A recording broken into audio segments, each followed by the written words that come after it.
they get the middle one. if they got it. I don't know. They usually have it. What are you looking for?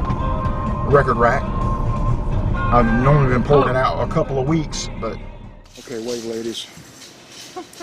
We're in a local Tractor Supply. We've been running a little bit behind, but if they've got any in stock, they may not even have any. And get some record rack to